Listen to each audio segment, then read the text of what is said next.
Ahora vamos a hablar acerca de la población y muestra, conceptos que debemos tener claro para desarrollarlos en el artículo de investigación. En pantalla vemos un esquema que representa la población de estudio y la muestra. Asimismo vemos conceptos de criterios de selección, de fórmula de tamaño muestral y tipo de muestreo. Vamos a explicar en qué consiste en cada uno de estos. La población va a estar referida al conjunto de unidades de estudio a través de la cual nosotros vamos a obtener las unidades de estudio que cumplan los criterios de selección para poder hacer nuestro trabajo de investigación. Es decir, si yo deseo hacer un trabajo de investigación en seres humanos, primero debo ubicar dónde va a ser el lugar de donde van a proceder mis unidades de estudio. Las unidades de estudio que vayan a cumplir con mis criterios de selección recién van a conformar mi población de estudio. Es decir, la diferencia entre una población en general y la población de estudio es que en esta última las unidades de estudio cumplen los criterios de selección que he establecido yo como investigador en un trabajo científico. Lo ideal sería estudiar a toda esta población de estudio para poder extrapolar los resultados a este mismo grupo y que mi trabajo de investigación gane mayor realce. Sin embargo, por razones de dinero y de tiempo, no es factible estudiar a toda la población de estudio y muchas veces nosotros sacamos una muestra. Y esta muestra que sacamos de la población de estudio está en base a lo que es la fórmula de tamaño muestral y al tipo de muestreo. Estos dos conceptos van a poder guiar al investigador a tener una muestra representativa. ¿Por qué se da el concepto de representativa? Porque va a representar a la población de estudio. De esta manera, una muestra representativa que involucra sí o sí la aplicación de una fórmula de tamaño muestral y la aplicación de un tipo de muestreo podría permitirme a mí como investigador generalizar los resultados. Si yo cuento con poblaciones de estudio semejantes a la que yo he realizado mi trabajo de investigación, que cumplen los criterios de selección tal como yo los he establecido, también voy a poder extrapolar estos resultados. Pero si hablamos de personas con otros criterios de selección, yo no podría generalizar. Lo importante es que tú puedas generalizar los resultados obtenidos de tu muestra a tu población de estudio, puesto que si no puedes generalizar, solo van a servir los resultados para tu muestra. Por lo tanto, la validez de tu estudio va a ser menor. Pero lo que normalmente se hace es un gran error, es generalizar los datos obtenidos de una muestra. Buscamos generalizarlo a la población en general, ni siquiera a la población de estudio. Entonces, como hemos entendido en los conceptos, este es un error que no debe cometerse. Y más bien podríamos comentar que este es un error bastante frecuente en muchos trabajos de investigación y sobre todo en la lectura de los diversos investigadores. Nosotros interpretamos como si los resultados de una muestra deberían extrapolarse a una población en general, no siendo así. Veamos este ejemplo. Si yo tuviera una población de 10.000 pacientes, en los cuales yo desearía estudiar cualquier variable de intervención, esta sería mi población de la cual yo voy a extrapolar u obtener mis unidades de estudio. Pero estas deben cumplir unos criterios de selección. Al cumplir los criterios de selección se va a llamar población de estudio. Supongamos que los criterios de selección, que pueden ser de inclusión y de exclusión, cumplan 6.543 pacientes. Es decir, de los 10.000 pacientes, 6.543 cumplen los criterios de selección. Estudiar a 6.543 personas no solo va a significar inversión de dinero, sino también de tiempo. Por lo tanto, me conviene sacar una muestra. Entonces, esta muestra yo la voy a poder obtener con ayuda de mis fórmulas de tamaño muestral. Supongamos que la fórmula de tamaño muestral me haya permitido obtener 625 pacientes. Es en este momento en que yo debo elegir 625 personas de 6.543 pacientes. La pregunta es, ¿cómo elijo 625 de 6.543? Esa respuesta va a tener el nombre de tipo de muestreo. Es decir, yo puedo tener un tipo de muestreo probabilístico que me garantice que las 6.543 personas tuvieron la misma probabilidad de ser elegidas.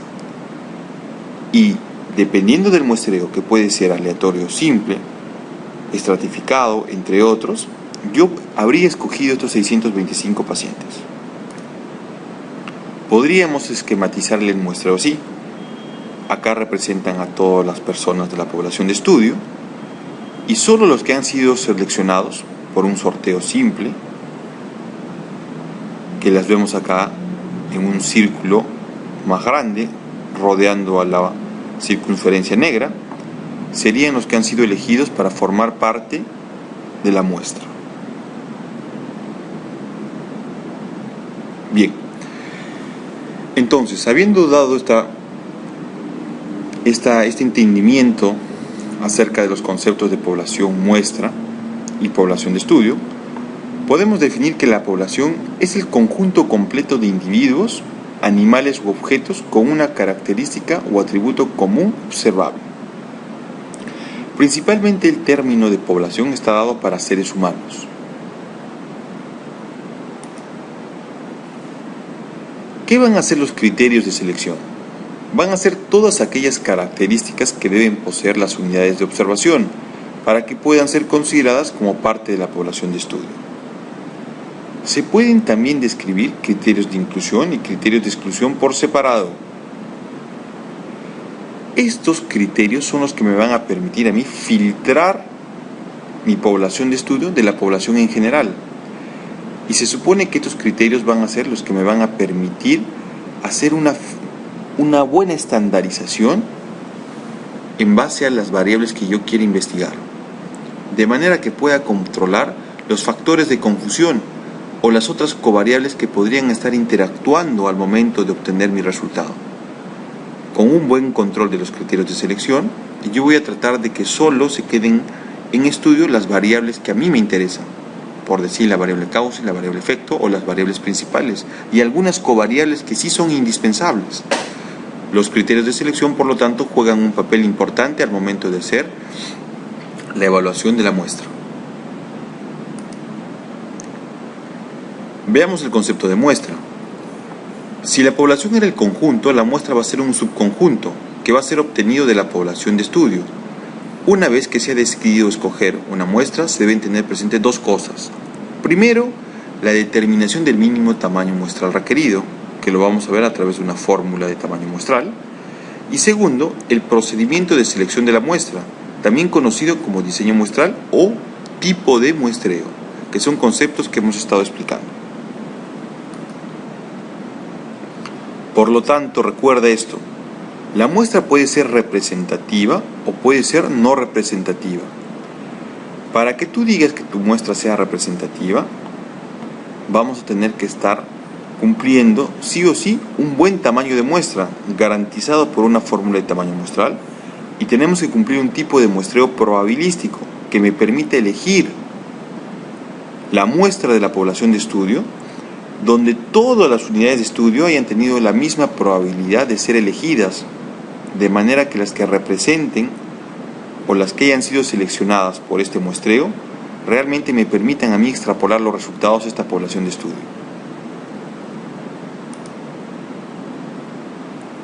Cuando hablamos de tamaño muestral, tenemos que decir que para la mayoría de estudios, el mínimo tamaño muestral requerido se estima a través de la aplicación de fórmulas. De hecho, hay una fórmula de tamaño muestral para cada tipo de estudio, y dependiendo si yo tengo una variable cualitativa o cuantitativa. Existe una fórmula para cada tipo de estudio en particular. Vamos a ver un concepto que debemos conocerlo, que es acerca del grupo de estudio. Esta terminología ha sido utilizada ampliamente con el advenimiento de los estudios de tipo experimental, que básicamente son un grupo de sujetos de experimentación. Cuando nosotros realizamos trabajos experimentales, ensayos clínicos, no es fácil aplicar los conceptos de población de estudio y muestra. Estos conceptos están dados principalmente para estudios de tipo observacional, tanto analíticos como descriptivos. Sin embargo, cuando hablamos de trabajos experimentales, por lo general nosotros hacemos un trabajo en grupos de estudio que cumplan los criterios de selección. Y por lo general los dividimos en dos grupos o subgrupos, que vendrían a ser un grupo experimental y un grupo control. Entonces, este grupo experimental y control los van a conformar de acuerdo a los criterios de selección que el investigador haya establecido. Y realmente no hacemos la extrapolación de conceptos de población de estudio y muestra. Básicamente es un grupo de estudio que está conformado de acuerdo a criterios de selección y que para reconocer el número exacto aplicamos una fórmula en específico que me va a indicar cuántos pertenecerán al grupo control y cuántos al grupo experimental. Si podríamos hacerle un esquema, diríamos lo siguiente. El grupo de estudio va a estar hecho en función de mis criterios de selección y se va a usar una fórmula de tamaño muestral en base al piloto de estudio que voy a realizar o a los antecedentes de estudio que existen acerca del tema. Entonces, con estos criterios de selección y este tamaño de muestra, yo formo mi grupo de estudio, al cual aleatoriamente yo voy a distribuirlos en grupo experimental o en grupo control. El número exacto me lo dará la fórmula de tamaño muestral. La desventaja es que yo no podré generalizar los resultados, puesto que no tengo una buena obtención de las unidades de estudio, es decir, no tengo una población de estudio y tampoco tengo una muestra. Simplemente conforma mi grupo de estudio en base a una fórmula de tamaño muestral y criterios de selección previamente establecidos.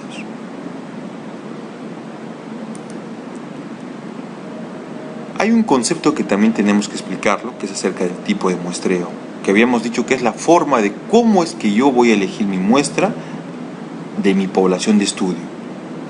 El tipo de muestreo puede ser probabilístico o no probabilístico. Probabilístico quiere decir que todos tengan la misma probabilidad de ser elegidos, y no probabilístico sería lo contrario. No todos tienen la misma probabilidad de ser elegidos para conformar mi muestra. Dentro del primer grupo tenemos las alternativas de aleatorio simple, sistemático, estratificado y por conglomerados. En otras palabras, aleatorio simple va a ser dado por el azar o la suerte, es decir, el sorteo me va a decir quiénes van a pertenecer a mi grupo de estudio o a mi muestra. El sistemático es básicamente la aplicación de una fórmula, que sería la división de la población de estudio entre la muestra, y eso me va a dar un número, por decir 5. Entonces yo debo comenzar a escoger cada 5 personas a los integrantes de mi muestra hasta completar el número requerido por mi fórmula de tamaño muestral. El muestreo estratificado va a estar dado de acuerdo a los estratos o subgrupos que conformen mi población de estudio. Normalmente se sacan estratos a partir del sexo, del grupo etario o de alguna característica o variable específica, ¿no? Podría ser que yo decida hacer un trabajo de investigación en una población de estudio donde el 60% de personas sean mujeres y el 40% sean varones. Por lo tanto, yo podría hacer un diseño estratificado cuya muestra represente esos mismos porcentajes de 60% de varones y 40% de mujeres, ¿no? Entonces yo podría hacer la selección en función de esos porcentajes. Por lo tanto, mi muestreo va a ser por estratos.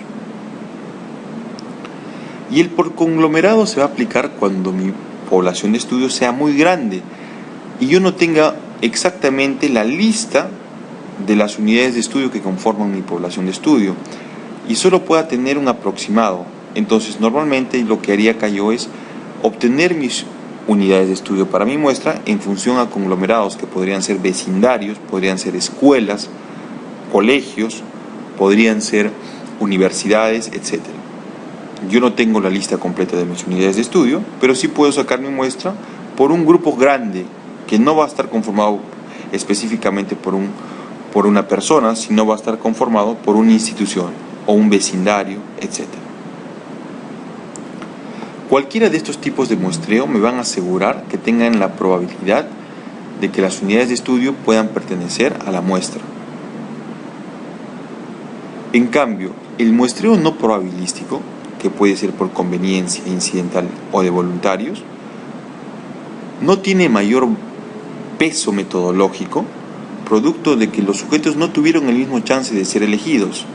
Aquí tenemos el muestreo por conveniencia, que el investigador decide quiénes participan en su trabajo de investigación, el incidental, que va a ser en función de cómo es que llegaron las unidades de estudio, es decir, los primeros que llegan podrían ser, y otro es el de voluntarios, que acá van a participar exclusivamente las personas que deseen participar de forma voluntaria.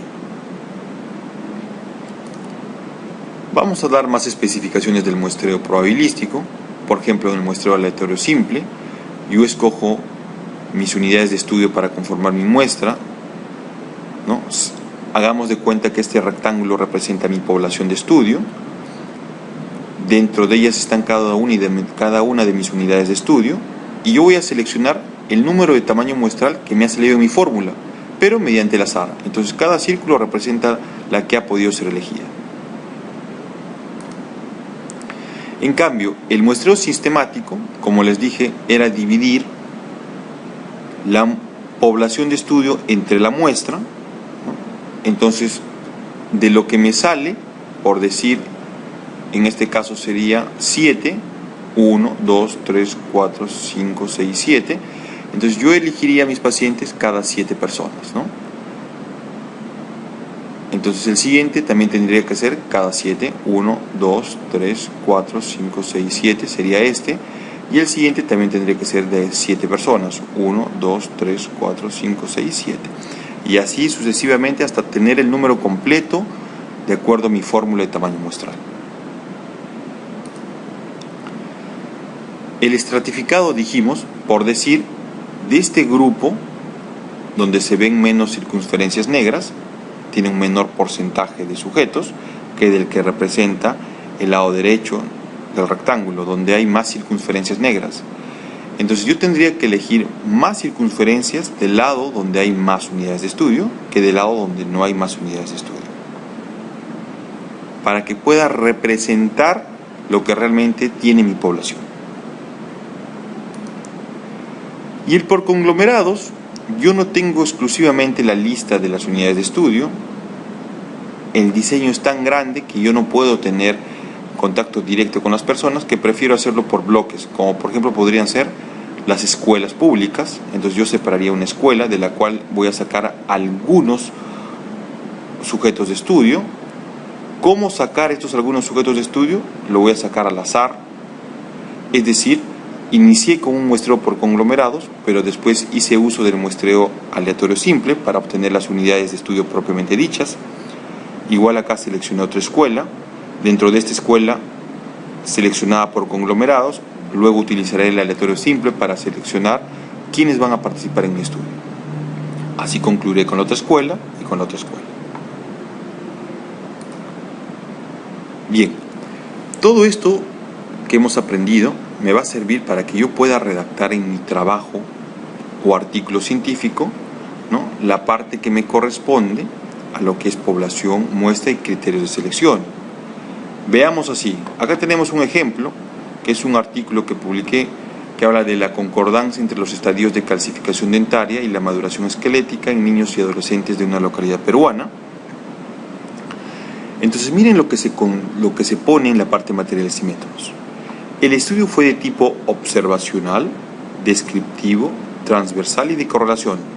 Se comienza especificando las características de mi diseño de estudio, ¿no?, pero sin explicar por qué es observacional, por qué es descriptivo, por qué es transversal o de correlación. Yo puntualmente pongo qué características tiene mi diseño de estudio, ¿no?, el nombre específicamente. Luego hablamos de la población, y fíjate el concepto. La población de estudio, es decir, la que ya cumple mis criterios de selección, estuvo constituida por 503 niños y adolescentes de 9 a 16 años de edad de la institución educativa Antenor Orrego Espinosa de Lima. La muestra obtenida fue probabilística, de acuerdo a la fórmula de tamaño muestral para comparar dos proporciones, el porcentaje de coincidencia entre el pico de máximo crecimiento puberal y los estadios de calcificación dentaria. Nota que acá estoy especificando cómo es que voy a obtener la muestra, que en este caso digo que es probabilística. Entonces, por lo tanto, debo decir que he utilizado una fórmula de tamaño muestral, y acá especifico los detalles. Luego digo, estuvo conformada por 182 niños y adolescentes que cumplieron los criterios de selección. Fíjate, entonces ahora voy a comenzar a mencionar seguramente la conformación de mis grupos. Se conformaron 7 grupos de 26 adolescentes, 13 varones y mujeres por cada grupo etario, a los cuales se les tomaron 182 radiografías de mano y muñeca y 364 periapicales, todas registradas en el mismo momento. La selección de la muestra por cada grupo etario se realizó mediante el muestreo probabilístico aleatorio simple. Recuerda, para que yo pueda hablar que mi muestra es representativa, debo hablar sí o sí de una fórmula de tamaño muestral, que acá la estamos aclarando, y debemos hablar de un tipo de muestreo probabilístico, en este caso el aleatorio simple. De igual forma, tú, cuando redactes la primera parte de la sección materiales y métodos, en el que vas a mencionar el tipo o diseño de estudio, luego la población, los criterios de selección, la muestra y cómo ha sido obtenido la muestra, debes detallar características muy parecidas a este ejemplo. Continuamos con el artículo y acá mencionamos los criterios de selección y comenzamos a numerarlos. Los criterios de selección fueron niños y adolescentes nacidos y residentes en la localidad de estudio, es decir, en Lima, con por lo menos 2 generaciones previas de ancestros peruanos, de tal edad, de tal estado nutricional, libres de enfermedad sistémica y ósea, etc. Que tengan condición dental normal, sin impactaciones, transposiciones dentarias, sin tratamiento ortodóntico previo, sin extracciones, etc. Estos son los criterios de selección. Entonces, con esto estamos dando el ejemplo de qué es lo que queremos que ustedes redacten en la primera sección de su artículo correspondiente a materiales y métodos. Tenemos otro ejemplo, este ya también está publicado en el European Journal of Orthodontics el año 2009, que dice prevalencia de la mordida cruzada posterior y hábitos de succión en niños brasileños de 18 y 59 meses de edad. Fíjate los detalles que pone. Este estudio transversal fue llevado a cabo en la ciudad de Recife, en Pernambuco, Brasil. Fue aprobado por el Comité de Ética de la Universidad de Pernambuco. La muestra comprendió niños de ambos sexos, menores de 5 años, examinados durante la campaña nacional de vacunación contra la polio. Esto fue el año 2005. Los autores señalan que esta es la campaña con mayor cobertura. Por lo tanto, iban a ir la mayor cantidad de niños, o casi todos los niños. Una muestra representativa, fíjate, representativa de los niños fue calculada usando el programa EpiInfo 6.0, es decir, ellos obtuvieron su fórmula de tamaño muestral mediante este software. Los siguientes datos fueron consignados. La población fue de 133.797 niños, todos menores de 5 años. La prevalencia estimada por artículos previos fue de 10%, trabajaron a una precisión de 2% y a un nivel de confianza de 99%. La muestra calculada fue de 1.477 niños, sin embargo en la campaña se obtuvo datos de 2.750 niños, es decir, superaron ampliamente lo que les pidió la fórmula. Eso es bueno. Recuerda que mientras más muestra tengas, más te acercas a tu población de estudio, por lo tanto es mejor. Lo ideal sería estudiar a la población de estudio, pero por dinero y por tiempo no siempre se puede hacer eso. Entonces mira que este es un trabajo que tiene una muestra representativa, utiliza su fórmula de tamaño muestral y cubre casi todos los niños, ¿no?, que van a la campaña de vacunación. No habla de tipo de muestreo específicamente, probablemente hayan captado a los niños que hayan llegado primero o a los niños de forma incidental, ¿no? Pero ya estamos mostrando que hace uso de una fórmula de tamaño muestral con un adecuado control de los criterios para incorporarlos en una fórmula y el número superó ampliamente lo solicitado por una fórmula. Este es otro ejemplo de el uso de lo que es los conceptos de población de estudio, muestra, fórmulas de tamaño muestral y criterios de selección. Bien, vamos a resolver sus dudas seguramente en la clase. Gracias.